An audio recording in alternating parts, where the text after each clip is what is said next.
Assalamualaikum warahmatullahi wabarakatuh, pemirsa Dakau TV yang berbahagia. Beberapa hari ini Majelis Ulama Indonesia mengadakan Ijtima Ulama yang ke-7, mengundang pengurus Majelis Ulama Indonesia (MUI) dari seluruh Indonesia untuk memperbincangkan berbagai persoalan aktual. Nah, untuk membahas hal tersebut, saya sudah tersambung dengan pengurus Majelis Ulama Provinsi Bali. Beliau adalah Ustadz Hasan Basri. Kita akan sapa beliau. Assalamualaikum Ustadz. Waalaikumsalam warahmatullahi wabarakatuh. Apa kabar Ustadz Hasan Basri? Alhamdulillah. Ada minta. Apa agenda pertemuan para pengurus Majelis Ulama seluruh Indonesia di Jakarta, Ustadz? Bisa diceritakan? Baiklah, sesuai dengan judulnya, optimalisasi fatwa untuk kemaslahatan bangsa. Ini judul yang ke-7 ya. Jadi sebenarnya ini kan yang pertama dulu memang di Jakarta, saya juga terikut. Yang kedua di Jawa Timur, di Gontor Ponorogo, saya juga alhamdulillah ikut. Bahkan saya membawa 2 mandat itu waktu itu dari Persis Pusat dan dari MUI Bali. Yang ketiga itu di Padang, yang keempat di Padang Panjang, Sumatera Barat. 5-6 saya tidak ikut karena kesibukan, baru yang ke-7 lagi. Jadi intinya sama, kita membicarakan persoalan-persoalan meliputi 3 hal, tentang politik praktis, al-qanuniyah, kemudian persoalan kontemporer yang muncul di tengah masyarakat, kemudian yang ketiga itu biasanya persoalan fikih ya, soal fikih yang tidak pernah lepas dari perbedaan-perbedaan. Nah, yang menarik itu persoalan kontemporer. Untuk yang ke-7 ini, yang muncul itu pertama tentang salam untuk 5 agama. Itu saya sendiri dari Bali itu ditugas khusus untuk menyampaikan bahwa sebenarnya dalam agama Hindu, salam Om Swastiastu itu memang hanya khusus untuk agama Hindu saja. Jadi kalaupun ada yang mengatakan dari orang Muslim itu gaya-gayaan. Yang pertama, tapi belum sampai ke sana karena besok baru rapat komisi. Kemudian yang kedua tentang tentang peraturan Kemendikbud yang banyak dibantah oleh para pihak, terutama oleh ormas-ormas Islam, dan yang lain masih banyak lagi. Kita dibagi menjadi 4 komisi ya. Sendiri selalu di komisi politik, komisi qanuniyah, hal yang terkait dengan kebijakan-kebijakan pemerintah. Dan sementara ini yang kita rasakan, setiap hasil komisi fatwa Majelis Ulama, mulai dari yang pertama sampai yang ke-6 terakhir itu di Banjarbaru, Kalimantan Selatan, itu selalu menjadi perhatian masyarakat. Artinya ditunggu oleh masyarakat. Maka saya mengikuti ini, bahkan tadi juga bertemu dengan perwakilan Dewan Dakwah Pusat, Nanda Samsul Bahri, masih istirahat ya, masih capek katanya. Nah, bahkan dengan Persis Pusat juga saya ketemu, dan kita sepakat untuk jika nanti di dalam rapat-rapat komisi itu ada pesan-pesan terkesan ya, pesan-pesan dari pemerintah, maka kita siap untuk duel lah istilahnya, duel argumentasi, karena biasanya seperti itu. Pengalaman di Padang umpamanya, ketika kita membahas tentang haramnya rokok, maka perusahaan rokok dari Kudus ngirim itu 5 bus karyawannya membuat komisi fatwa tandingan di luar gedung. Bayangkan jauhnya dari Kudus ke Padang hanya untuk melawan keputusan MUI yang tadinya sudah disepakati haram, tapi karena di demo dalam bentuk ijtima tandingan di luar gedung, akhirnya Majelis Ulama waktu itu merubah keputusan menjadi makruh. Ini contoh-contoh soal yang saya alami selama mengikuti ijtima ulama itu. Jadi kita inginnya konsisten menjalankan syariat Islam, tetapi di sisi lain ada kekuatan-kekuatan yang sengaja untuk menolak apa yang kita inginkan. Maka itulah biasanya yang dikirim oleh daerah-daerah itu mereka yang suka bertarung dalam perdebatan itu, karena memang seperti itu keadaannya dari komisi-komisi fatwa yang diundang.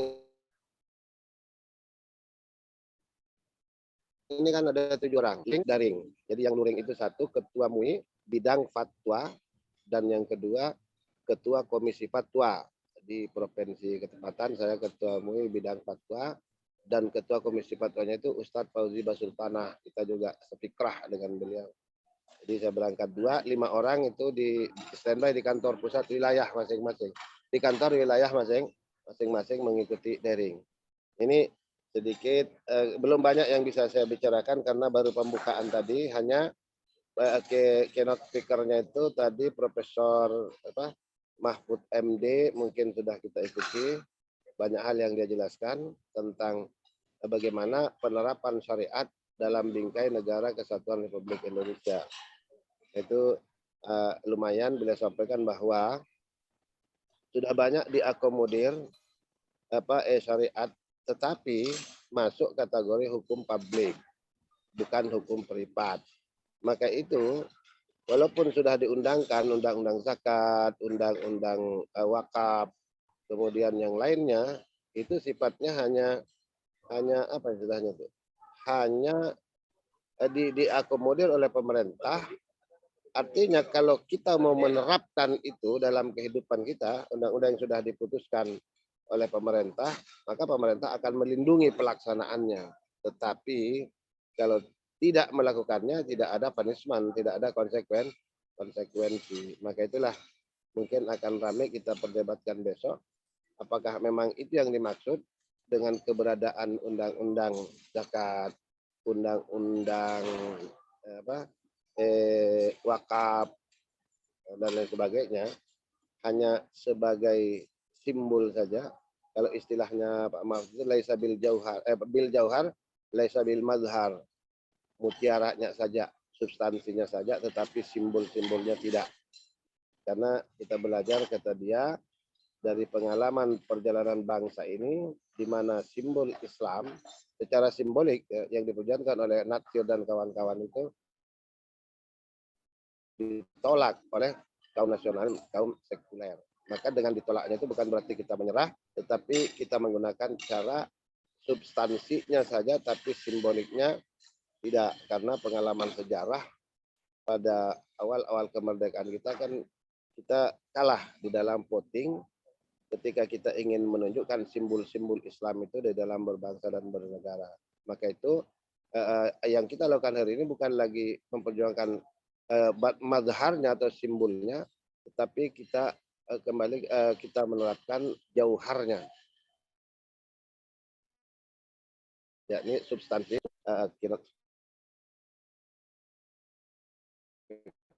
tadi yang disampaikannya ada benarnya juga, tetapi bagi mereka yang menginginkan lebih dari itu tentu tidak bisa kita halangi.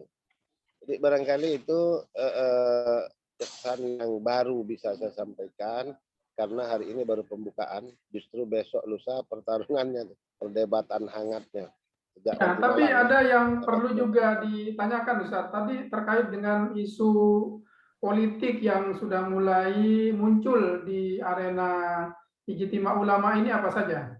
Kalau tadi persoalan kontemporer sudah sedikit disinggung, tetapi yang berkaitan dengan persoalan politik belum disinggung. Barangkali bisa dijelaskan sedikit, Ustaz. Itu yang belum muncul karena baru malam ini mau rapat komisi-komisi baru mau dimulai, tetapi sudah ada sinyal-sinyal karena tadi si Anies Baswedan juga hadir langsung di offline. Adapun Ma'ruf Amin sebagai pembuka tadi itu online. Jadi Anies tadi datang langsung bicara. Nah, barangkali ini juga bahagian dari trik politik beliau. Tetapi untuk isu-isu politiknya belum muncul sama sekali. Ya, barangkali terakhir Ustaz, Terakhir, sepanjang pengalaman Ustaz Hasan Basri mengikuti kegiatan Ijtima Ulama ini, apa yang paling menarik dari beberapa kegiatan Ijtima Ulama yang dihadiri oleh Ustaz? Nah, pengalaman saya dari beberapa komisi yang pernah saya masuki, di komisi fikih itu selalu kita berakhir pada kompromi dalam fikih. Jadi sepakat untuk berbeda. Kemudian dalam hal-hal yang muasirah, yang kontemporer, itu memang kita selalu melahirkan hukum-hukum yang tepat lah, karena perhatian kita tercurah ke situ. Tapi yang lebih menarik biasanya itu kanuniyah, rekomendasi kepada pemerintah, karena akhir-akhir ini kan banyak sekali ucapan, ungkapan, bahkan apalah namanya yang menyudutkan umat Islam. Tentu ini menarik untuk diangkat nanti oleh wakil-wakil daerah, karena sepertinya umat Islam menjadi subordinary di negeri sendiri, yang zaman sebelumnya tidak pernah terjadi seperti ini. Ada orang murtad tapi dibesar-besarkan, bahkan undang orang-orang besar. Ada pernyataan mengklaim bahwa Kementerian Agama hanya milik organisasi, bukan milik bangsa, dan sebagainya dan sebagainya. Tapi ini akan ramai nanti. Sekarang saya tidak bisa sampaikan apa yang berkembang, tapi insya Allah besok lusa lah kita bisa sampaikan, karena ini baru pembukaan, belum masuk ke rapat komisi. Sedikit Ustaz, terakhir Ustaz. Dari diskusi dan pertemuan dengan perwakilan daerah, semangat apa yang Ustaz Hasan Basri rasakan dari kehadiran mereka ke Jakarta menghadiri Ijtima Ulama ini? Ya, semangatnya tatbikus syariah, penerapan syariah. Tapi dalam bingkai negara Republik Indonesia, bagaimana caranya gitu. Tetapi kita tidak akan memaksakan dalam bentuk undang-undang formal, karena kita sudah punya pengalaman seperti tadi, tidak akan menampakkan mazharnya tetapi jauharnya. Itu yang menjadi fokus utusan daerah, karena memang intinya ke situ. Tatbikus syariah dalam bingkai negara Republik. Itu isu politiknya itu yang diangkat. Tatbikus syariah dalam pelaksanaan dalam bingkai negara Kesatuan Republik Indonesia. Itu isu politik, karena ada 3 tadi kan. Ada masalah kontemporer, al-mu'asirah, kemudian ada masalah fiqhiyah, dan ada masalah politik, kanuniyah. Nah, dalam masalah kanuniyah yang muncul itu penerapan syariat Islam, bagaimana bentuknya dalam bingkai negara Republik Indonesia. Oke, terima kasih banyak Ustaz Hasan Basri sudah berkenan dialog di Dakau TV. Mudah-mudahan acara Ijtima Ulamanya lancar dan berjalan sukses begitu sebagaimana yang Insya Allah setelahnya banyak yang bisa saya sampaikan. Ini baru pembukaan. Baik Ustaz, nanti kita akan dialog lagi kalau sudah selesai diselenggarakan. Nah, pemirsa Dakau TV, demikian tadi dialog kita dengan Ustaz Hasan Basri. Beliau adalah Ketua Majelis Fatwa di Majelis Ulama Indonesia Provinsi Bali, yang sekarang juga menghadiri Ijtima Ulama ke-7 di Jakarta. Mudah-mudahan dialog ini akan memberi informasi yang bermanfaat bagi pemirsa Dakau TV. Nanti kita akan sambung lagi dalam dialog-dialog yang akan datang. Wassalamualaikum warahmatullahi wabarakatuh.